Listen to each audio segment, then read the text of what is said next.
Hello बच्चों, let's see this question. The question says, if dimension of critical velocity Vc of a liquid flowing through a tube are expressed as where n, p and r are the coefficient of viscosity of liquid, density of liquid and radius of the tube respectively, then the value of x, y, z are given by.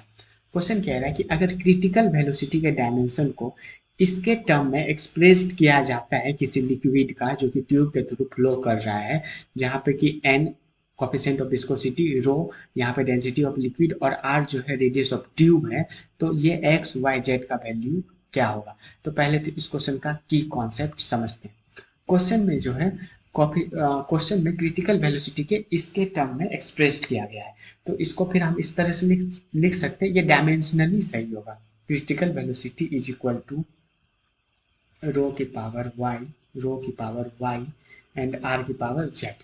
ठीक है, तो अब अपन क्या करेंगे, we C, row, are या फिर ये coefficient of viscosity, इसका डायमेंशन लिख देंगे। तो देखो वी सी क्या है यहाँ पे, क्रिटिकल वेलोसिटी, और क्रिटिकल वेलोसिटी का जो डायमेंशन होता है वो नॉर्मल वेलोसिटी के जैसा ही होता है, मतलब बराबर होता है। तो नॉर्मल वेलोसिटी का डायमेंशन क्या होता है, एल अपॉन टी। उसके बाद यहाँ पे जो कोफिशिएंट ऑफ विस्कोसिटी है इसका डायमेंशन होता है एम अपॉन एल टी। तो m अपॉन एल टी, इसका पावर क्या हो गया x। उसके बाद दूसरा टर्म है अपने पास, क्या, दूसरा टर्म है अपने पास डेंसिटी। तो डेंसिटी का जो डायमेंशन होता है वो होता है m upon L cube, M upon L cube और इसका पावर y। और जो तीसरा टर्म है यहाँ पे r, रेडियस, रेडियस का जो डायमेंशन होता है वो लेंथ के डायमेंशन के बराबर होता है, और लेंथ का डायमेंशन क्या होता है, l, l का पावर z। अब क्या करेंगे हम लोग, एम एल टी के पावर को कंपेयर करेंगे। तो बेसिकली अपने को इस क्वेश्चन के अंदर यहाँ तक पहुँचना था, और ये वाला इक्वेशन ही इस क्वेश्चन का क्या हो गया, कि कॉन्सेप्ट हो गया।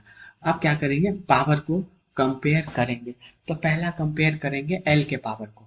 ठीक है, तो एल के पावर को जब कंपेयर किए तो यहाँ पे एल का पावर कितना है, 1। इस वाले टर्म में एल का पावर कितना है, यहाँ एल नीचे तो ऊपर गया तो एल का पावर -1, -1 इंटू एक्स, यहाँ पे -x। यहाँ पे भी ऊपर गया एल की पावर -3, -3 इंटू वाई कितना हो गया, -3y, और यहाँ पे +z। तो इसको दोनों तरफ जब माइनस से मल्टीप्लाई कर दिए तो ये आ गया x + 3y - z is equal to -1। अब दूसरा क्या करेंगे, t का पावर कंपेयर करेंगे। ठीक है, t का पावर कंपेयर किए तो देखो यहाँ पे t का पावर कितना है, ऊपर जाएगा तो -1, इस तरफ t का पावर कितना है, ऊपर गया तो -x, यहाँ पे t है नहीं, यहाँ पे भी t है नहीं, तो यहाँ से x क्या आ गया, 1 आ गया। अब l का कर दिए, t का कर दिए, अब m का पावर क्या करेंगे, कंपेयर करेंगे। तो यहाँ पे m का पावर है नहीं तो m हो गया 0, यहाँ पे m का पावर 1 है तो 1 इंटू एक्स, एक्स हो गया। यहाँ पे m का पावर 1 है तो 1 इंटू वाई क्या हो गया, y। ठीक है, यहाँ पे m है नहीं, तो देखो x1 था तो x1 इसमें जैसे ही पुट करेंगे तो ये आ जाएगा 1 + y इज इक्वल टू 0। तो यहाँ से y कितना आ गया, y भी आ गया -1।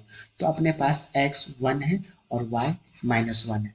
तो अब क्या करेंगे ना कि x और y का वैल्यू इसमें पुट कर देते हैं, दोनों का, इसका भी और इसका भी। तो इसमें पुट किए तो x का वैल्यू 1 है, y का वैल्यू -1 है, तो 3 इंटू -1 क्या हो गया, -3 -z इज इक्वल टू -1।